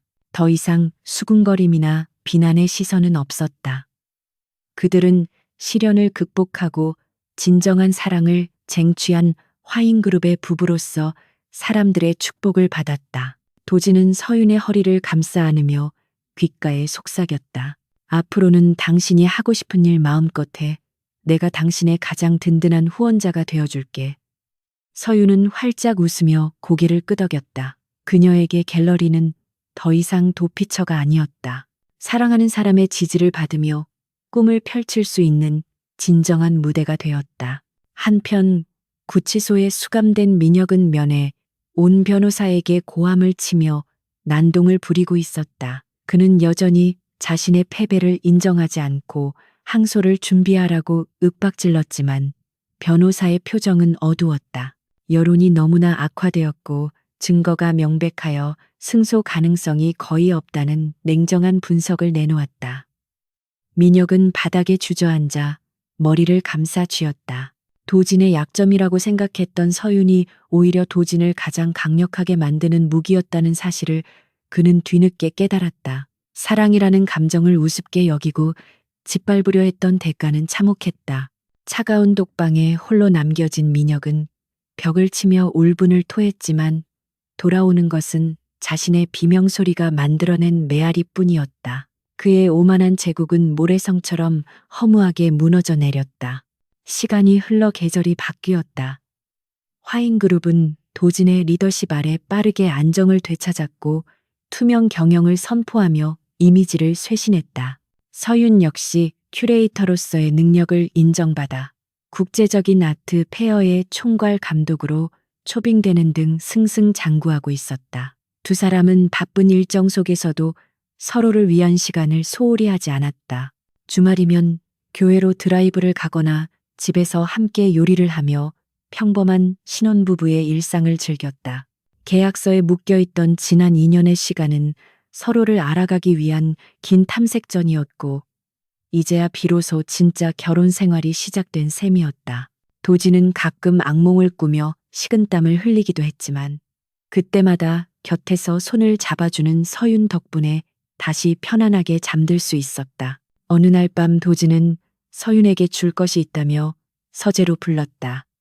서재 책상 위에는 낯선 서류 봉투 하나가 놓여 있었다. 서윤이 의아한 표정으로 봉투를 열어보자 그 안에는 혼인신고서가 들어 있었다. 이미 법적으로 부부인 상태였지만 도진은 새로운 시작을 의미하는 상징적인 의식을 치르고 싶어 했다.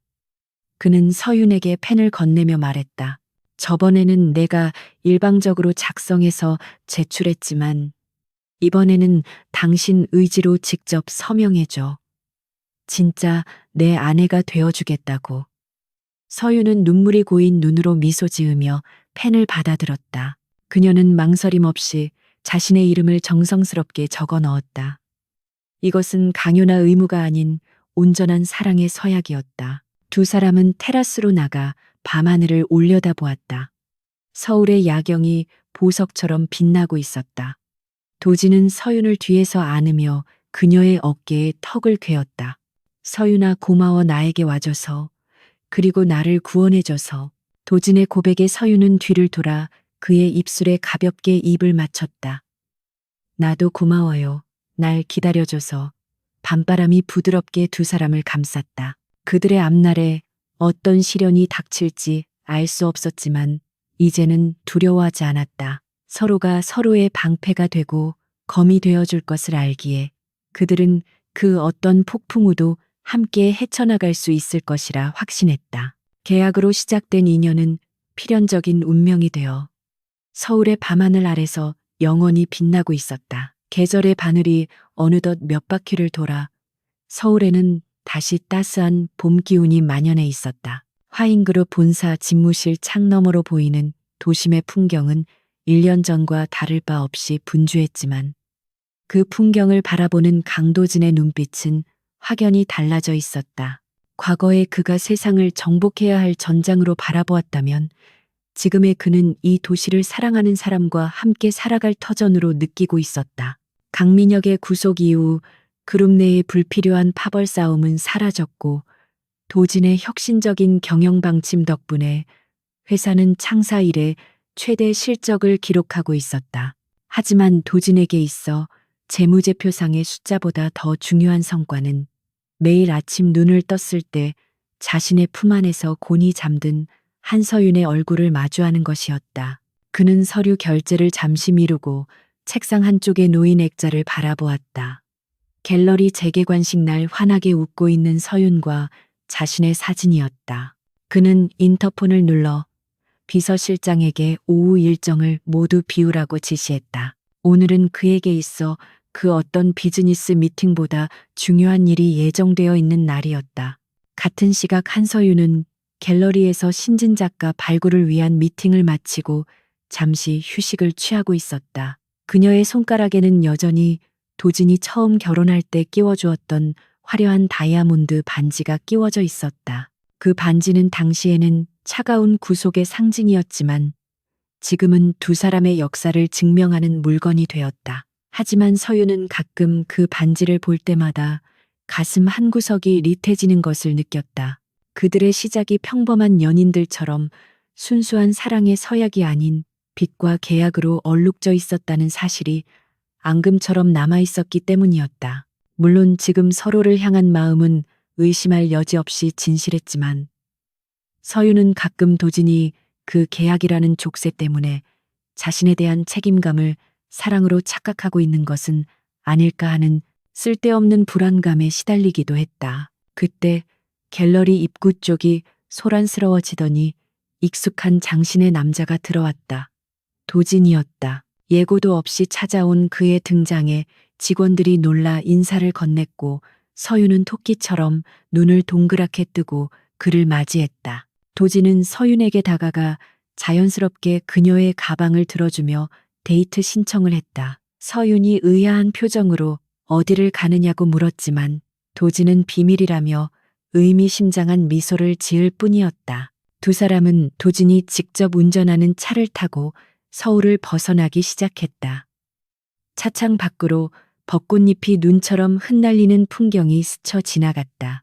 도진은 운전하는 내내 서윤의 손을 한 손으로 꼭 잡고 놓지 않았고 서윤은 그 따스한 온기에서 묘한 설렘과 긴장감을 동시에 느꼈다. 차가 한참을 달려 도착한 곳은 서울 외곽에 위치한 서윤의 모교 대학교 캠퍼스였다. 서윤은 차에서 내리며 믿을 수 없다는 듯 주위를 둘러보았다. 5년 전 아버지의 부도로 학업을 중단해야 했던 아픈 기억이 서려 있는 곳이기도 했지만 동시에 가장 빛나던 청춘의 시절을 보냈던 곳이었다. 그녀는 도진을 바라보며 왜 이곳에 왔는지 눈빛으로 물었다. 도진은 말없이 그녀의 손을 이끌고 캠퍼스 안쪽으로 걸음을 옮겼다. 캠퍼스는 봄 축제 기간이라 학생들의 활기찬 에너지로 가득 차 있었다. 도진과 서윤은 그들 틈에 섞여 마치 대학생 커플이 된 것처럼 교정을 거닐었다. 도진은 익숙하게 길을 찾아 중앙도서관 뒤편의 한적한 벤치로 향했다. 그곳은 벚나무가 울창하게 우거져 있어 학생들이 잘 찾지 않는 비밀스러운 장소였다. 서유는 그제야 기억이 났다. 자신이 공강 시간마다 이곳에 앉아 책을 읽거나 부족한 잠을 청하곤 했던 바로 그 벤치였다. 도지는 벤치에 쌓인 꽃잎을 손수 털어내고 서윤을 앉혔다. 그리고 자신도 그 옆에 나란히 앉아 먼 곳을 응시하며 천천히 입을 열었다. 5년 전 나는 기업 사냥꾼들에게 쫓기며 하루하루 피말리는 전쟁을 치르고 있었어. 내가 누구인지조차 잊어버릴 만큼 지독한 날들이었지. 그의 목소리는 잔잔한 호수처럼 고요했지만 그 안에 담긴 감정의 깊이는 헤아릴 수 없었다. 도지는 잠시 말을 멈추고 서윤의 눈을 깊이 들여다보았다. 우연히 이 근처를 지나다 차를 세우고 쉬고 있었는데 그때 너를 봤어. 바로 이 벤치에 앉아서 길고양이에게 참치 캔을 따주고 있는 너를 말이야. 서윤은 전혀 기억나지 않는다는 표정을 지었다. 도지는 피식 웃으며 말을 이었다. 너는 고양이가 밥을 다 먹을 때까지 쪼그리고 앉아서 지켜보다가 고양이가 사라지자 환하게 웃었어. 그때 내가 보여준 그 미소가 며칠 밤을 새운 내 지친 영혼에 박혀버렸지. 세상에 저런 표정을 지을 수 있는 사람이 있다는 게 충격이었어. 도진의 고백은 서윤의 가슴을 세차게 두드렸다. 그는 그때부터 그녀를 멀리서 지켜보았고 그녀가 아버지의 빚 때문에 공경에 처했을 때 자신이 가진 힘으로 그녀를 보호하고 싶다는 욕망을 품게 되었다고 했다. 하지만 자신의 세계가 너무나 어둡고 위험했기에 감히 다가가지 못하고 계약이라는 비겁한 방패를 앞세울 수밖에 없었다는 그의 고백은 절절한 참회록과도 같았다. 도지는 재킷 안주머니에서 봉투 하나를 꺼냈다. 서유는 긴장한 채 그 봉투를 바라보았다. 그것은 두 사람이 처음 결혼할 때 작성했던 결혼 계약서 원본이었다. 도지는 망설임 없이 그 서류를 꺼내 서윤의 눈앞에서 반으로 찢어버렸다.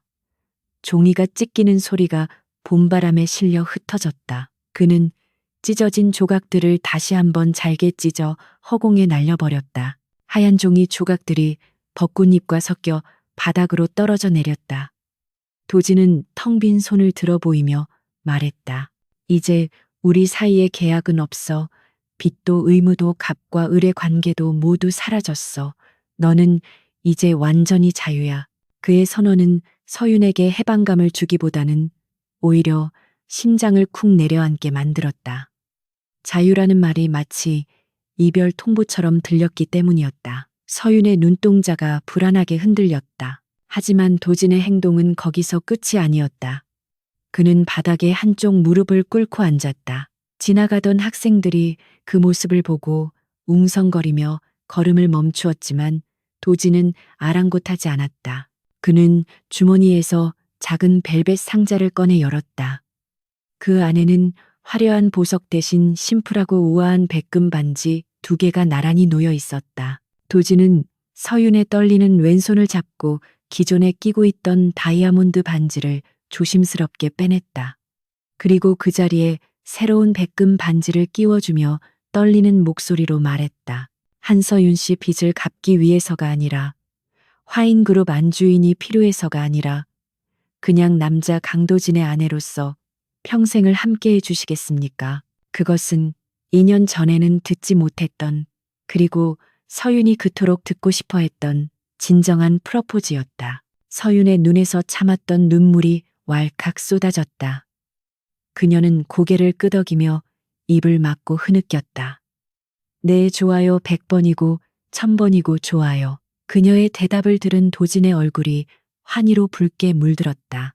그는 자리에서 일어나 서윤을 와락 끌어안고 그 자리에서 빙글빙글 돌았다.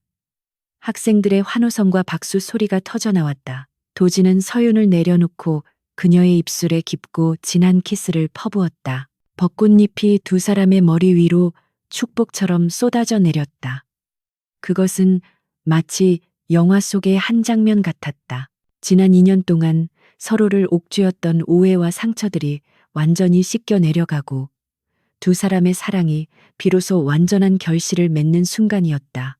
서윤은 도진의 목을 감싸 안으며 이 남자가 자신의 운명임을 다시 한번 확신했다.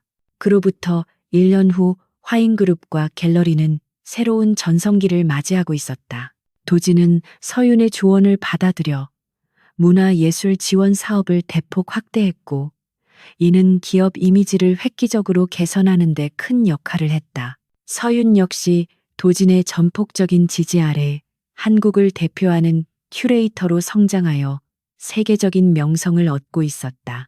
두 사람은 바쁜 일상 속에서도 서로를 위한 시간을 절대 양보하지 않았다. 매주 금요일 저녁은 펜트하우스에서 둘만의 오붓한 저녁 식사를 즐기는 것이 그들의 철칙이었다. 그날도 도진은 일찍 퇴근하여 주방에서 서툴지만 정성스럽게 스테이크를 굽고 있었다. 서윤은 식탁에 앉아 그런 도진의 뒷모습을 사랑스러운 눈길로 바라보며 와인을 따르고 있었다.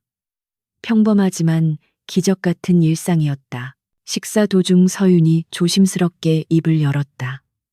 도진 씨, 나 할 말이 있어요. 도진은 포크를 내려놓고 다정한 눈빛으로 그녀를 바라보았다. 서윤은 가방에서 초음파 사진 한 장을 꺼내 식탁 위에 올려놓았다. 도진은 처음에는 그것이 무엇인지 이해하지 못한 듯 멍하니 사진을 바라보다가 이내 눈을 크게 뜨고 서윤과 사진을 번갈아 쳐다보았다. 정말이야. 도진의 목소리가 가늘게 떨렸다. 서윤은 수줍게 고개를 끄덕이며 미소 지었다. 5주 됐대요. 태명은 봄이로 지었어요.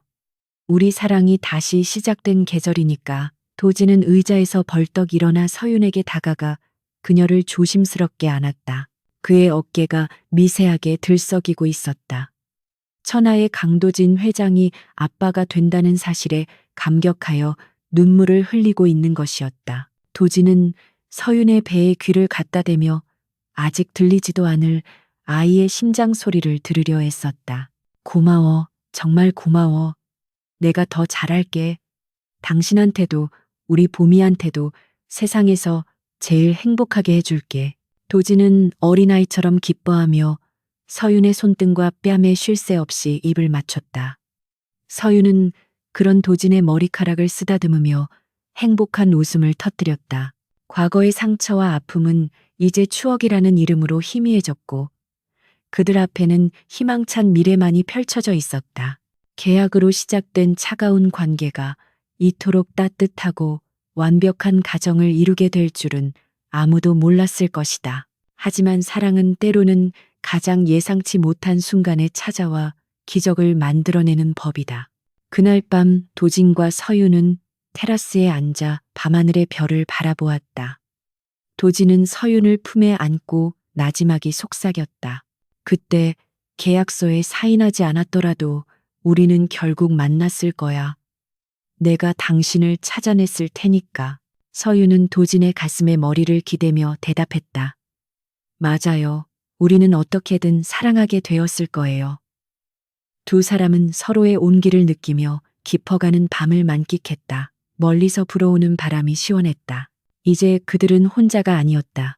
둘에서 셋으로 그리고 더 큰 사랑으로 확장되어 갈 그들의 세계는 그 어떤 시련에도 흔들리지 않을 만큼 견고했다. 소설의 마지막 페이지를 덮듯 두 사람은 서로를 바라보며 미소 지었다. 계약 아내라 믿었지만 사실은 재벌이 이미 그녀를 사랑하고 있었다는 이 긴 이야기는 이제 끝이 났다. 하지만 강도진과 한서윤의 진짜 이야기는 이제부터 시작이었다. 그들의 사랑은 마침표가 아닌 영원히 이어질 말줄임표였다. 서울의 밤하늘 아래 두 사람의 행복한 웃음소리가 은은하게 퍼져나갔다. 그것은 세상 그 어떤 계약서보다도 강력하고 아름다운 사랑의 증명이었다.